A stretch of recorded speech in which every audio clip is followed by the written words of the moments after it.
Hello, mathematicians. Today we are going to talk about 3 different subtraction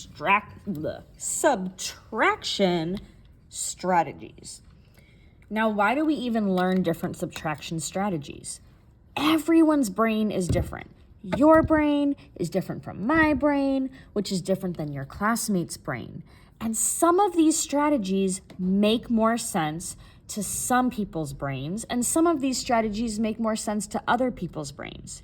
There's also certain problems when some of these strategies are amazing and easy, and some of these problems where some of these strategies are super duper challenging and hard. So when we learn multiple strategies or multiple ways to solve a problem, we are making our life easier as mathematicians, and we are also pushing our brain to grow and think about problems in different ways. Today, we're going to solve one problem using 3 strategies. The first strategy we are going to talk about is called the arrow way. Okay, so we're going to solve that in red. The arrow way. So the problem we're going to be working with today is 84 minus 28. So let's start by first solving it with the arrow way. And I think I'm going to split my board up like this. I'm going to do arrow way over here.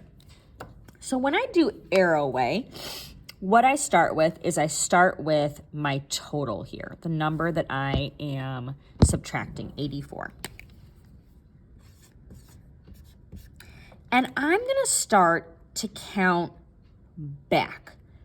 I'm going to count back until I've counted back a total of 28. So let me think about this. I'm going to start, I know I need to have 28 total. Maybe I'm going to start by counting back by some of my 10s. 28 has 2 10s. So I can count minus 10 is 74. Minus 10 is 64. I counted back by 2 10s. Now I need to count back by my 8 1s. Well, let me think about 8 1s. 8 1s, I could count back by 4 of those ones to start with, because that's going to get me to a benchmark, 60. And if I already counted back by 4, 4 plus 4 is 8. I would count back by another 4. 60 minus 4, 60, 59, 58, 57, 56. 84 minus 28, 10, 20, 24, 28 is 56. That is the arrow way. The next strategy we're going to talk about is called take from 10. Okay, the take from 10 strategy is another way to subtract. So let's solve our problem in blue using the take from 10 strategy. 84 minus 28. I'm going to write 84 minus 28. When I use my take from 10 strategy, I'm going to start by looking right here, and I'm going to say, wow, 28 is kind of close to a benchmark number. 28 is close to the benchmark of 30. I want to take from that 10 instead of taking from 84. If I take 30 away from 84, that's going to leave me with 54. So I'm going to take from 10. 30 minus 28, let's see, 30, 29, 28, that's 2. And then I'm going to take 2 and add it to my leftovers here. 2 plus 54 equals 56. We got the same answer. If I hadn't erased it, it would have been the same answer, 56 and 56. There's one more subtraction strategy we're going to talk about, and this one's going to be in green, and that is compensation.